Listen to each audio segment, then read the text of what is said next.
மதுராஜோட மகாஜனங்களால் தைப்பூச காவடிகள் கட்டி 366ஆம் ஆண்டாக பாரம்பரிய முறைப்படி எடப்பாடி பகுதியில் பல்வேறு பகுதியில் காவடிகள் கட்டி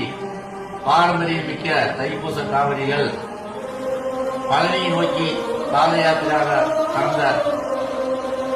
4-5 நாட்களாக நடைபயணமாக வந்து நேற்று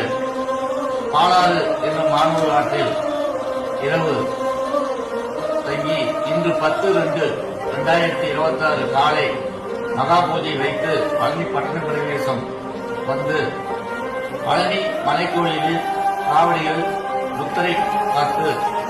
சுவாமிக்கு சிறப்பு அபிஷேக ஆராதனைகள் நடைபெற்று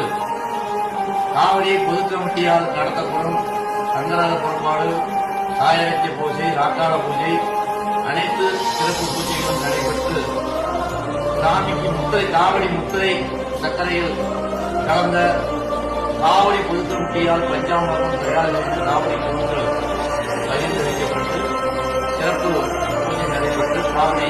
மலைக்கோயிலில் முழுவதும் தங்கி நாளை காலை காவடிகள் அனைத்தும் மதுராஜோட மடத்திற்கு செல்ல இந்த நிகழ்வானது பாரம்பரியமாக 12 காலமாக பாரம்பரிய